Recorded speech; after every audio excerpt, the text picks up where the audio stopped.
माँ का जादुई चाकू। बेलपुर में सुमित्रा अपनी बेटी माया के साथ रहती थी। सुमित्रा की एक छोटी सी सब्जी और फल की दुकान थी। उसी से उनका खर्च चलता था। दोनों माँ बेटी प्रातः उठकर मंडी जाती, सब्जी और फल खरीद कर लाती और सुबह सुबह ही अपनी दुकान खोल लेती। उनके बहुत से ग्राहक थे जो उनसे ही सब्जी और फल खरीदते, क्योंकि उनकी सब्जियां हमेशा ताजी रहती थी और वे लोग सब्जियों के दाम भी वाजिब लगाती थी। कुछ दिनों से सुमित्रा बीमार रहने लगी थी, इसीलिए माया को ही घर का सारा काम करना पड़ता था। माया बहुत सुंदर थी, लेकिन हमेशा घर के काम की चिंता और माँ की बीमारी ने उसके चेहरे की सारी खूबसूरती छीन ली थी। माया पास की दुकान से ही सब्जियां खरीद कर लाने लगी, लेकिन वहाँ की सब्जियां तो वैसे ही इतनी महंगी होती थी, इसीलिए उसको भी सब्जी अधिक दाम में बेचनी पड़ती थी। अब वो अकेले मंडी भी नहीं जा सकती थी, इसीलिए सब्जी और फल की दुकान लगभग बंद होने वाली थी। एक दिन सुमित्रा की तबीयत ज्यादा खराब हो गई। उसको बहुत खांसी आ रही थी। माँ, मैं तुम्हें डॉक्टर के पास ले चलती हूँ। मैं डॉक्टर के पास जाऊंगी तो वो दुनिया भर के जांच करवाएगा। मेरी संदूक खोलकर उसमें से मेरी काली वाली शाल निकाल दे और मुझे थोड़ा पानी गर्म करके दे दे, अभी आराम हो जाएगा। माया ने अपनी माँ को पानी गर्म करके दे दिया और संदूक खोलकर शाल निकालने लगी। तभी उसने देखा कि संदूक में अखबार के नीचे एक चाकू रखा था। माया ने चाकू निकाल लिया। चाकू और शाल दोनों लेकर माँ के पास चली गई। माँ ने शाल ओढ़ ली। जैसे ही उसकी नजर उस चाकू पर पड़ी, वो बोली, अरे ये क्या मिला? माँ, ये तो तुम्हारी संदूक में ही अखबार के नीचे अखबार में ही लपेट कर रखा हुआ था। उसकी माँ अचानक उठकर बैठ गई। जिस दिन तेरे बापू मरे थे, उसके एक हफ्ते पहले ही एक तांत्रिक आया था। उसको मैंने कुछ फल खाने को दिए थे और उसी से पैसे नहीं लिए थे। उसी ने मुझे ये चाकू दिया था और कहा था कि ये चाकू अपना जादू तो दिखाएगा, पर एक अनहोनी होगी। अनहोनी का नाम सुनते ही मैंने इसे कागज के लपेट कर संदूक में अखबार के नीचे छुपा दिया था। अनहोनी तो हो ही गई, पर मैं उस समय इतनी परेशान थी कि ध्यान ही नहीं दिया। उसी के एक हफ्ते बाद ही तेरे बापू चल बसे थे, लेकिन मुझे इस चाकू की बात भूल गई थी। ला जरा देखो तो सही। माया ने चाकू माँ के हाथ में दे दिया। चाकू हाथ में लेकर जैसे ही ऊपर का अखबार हटाया तो उसे ऐसा लगा कि उसके हाथ में कोई नाग फड़फड़ा रहा है। डर से उसने चाकू फेंक दिया और पसीने से तरबतर हो गई। अचानक उसको लगा कि उसकी सारी कमजोर खत्म हो गई और वो बिल्कुल ठीक हो गई। माया, मैं बिल्कुल ठीक हो गई हूँ। माया दौड़कर गई और 2 सेब लेकर आई।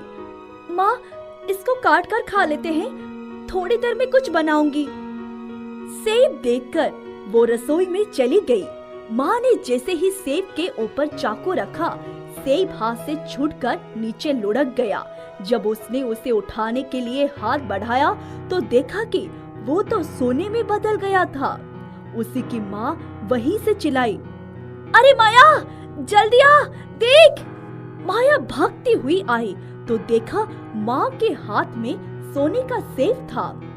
वो बोली, माँ, ये क्या? सोने का सेब कहाँ से आया? वही तो, ये चाकू जादुई है रे। दूसरा भी काट कर देखती हूँ। जैसे ही उसने दूसरे सेब पर चाकू रखा, वो भी काटते ही सोने का बन गया। माँ, अब तो हमारी गरीबी खत्म हो जाएगी। दोनों सुनार के यहाँ गई और सेब बेचकर बहुत से पैसे लेकर घर आ गई। माया अपनी सब्जी और फल की दुकान से सारी सब्जियां उठा लाई और उसके माँ चाकू से काट काट कर सोना बनाती रही। वो माँ बेटी बहुत पैसे वाले हो गए। अब उनके पास बड़ी सी हवेली, गाड़ी, नौकर चाकर, ड्राइवर सब कुछ था। माया और उसकी माँ तरह तरह की बहुमूल्य कपड़े पहनती, तरह तरह के जूते चप्पलों से अलमारी भर गई थी। एक दिन माया ने अपनी माँ से कहा, माँ, आप मैं सोच रही हूँ मैंने अपने गरीबी के कारण पढ़ाई बीच में ही छोड़ दी थी, इसीलिए कॉलेज में दाखिला ले लूं। उसकी माँ ने हामी भर दी। अब वो कॉलेज जाने लगी थी। उसकी माँ ने अब चाकू संभाल कर रख दिया था, क्योंकि अब उनके पास बहुत पैसे हो गए थे। माया का कॉलेज खत्म हो गया। उसके कॉलेज में अनूप नाम का एक लड़का था, जो अक्सर माया के साथ घर आया जाया करता था। माँ ने सोचा अनूप के साथ माया की शादी कर देती हूँ, लेकिन माया आगे भी पढ़ना चाहती थी। माँ, मुझे अभी शादी नहीं करनी है। वो लोग बहुत पैसे वाले हैं, तो सुखी रहेगी। कुछ दिनों में ही शादी होने वाली थी। अनूप को खाने पर बुला लो किसी दिन। सब कुछ ठीक ठाक चल रहा था। एक दिन जब माया अनूप से मिलने गई और उसने अनूप को बताया कि माँ ने उसे खाने पर बुलाया है, तो उसने दूसरे ही दिन आने की सहमति दे दी। जब वो दूसरे दिन आया तो बातों बातों में उसने अपनी माँ के जादुई चाकू के बारे में बताया। उसका मन में लालच आ गया। उसने माया से कहा, अपनी माँ से जादुई चाकू लेकर आओ। माया ने अपने घर में बहुत गरीबी के दिन देखे थे, इसीलिए वो जानती थी कि माँ का वो चाकू उसके लिए कितना महत्वपूर्ण है। तुम्हारे पास इतना पैसा है, तुम्हें उस चाकू की क्या जरूरत है? लेकिन फिर भी उसने उसे चाकू लेने की जिद की। माँ, मैंने उसको जादुई चाकू के बारे में बताया तो वो मुझसे वो चाकू मांग रहा है। मैं अब वो चाकू लेकर क्या करूँगी? नहीं माँ, मुझे उसका लालच बिल्कुल अच्छा नहीं लगा। मैं चाकू उसको नहीं देना चाहती। तुम अनूप को बुला लो, मैं बात करती हूँ। दूसरे दिन अनूप आया। माँ ने उसके हाथ में चाकू दे दिया, लेकिन चाकू हाथ में लेते ही उसे चक्कर आने लगा। अचानक माया को कुछ याद आ गया।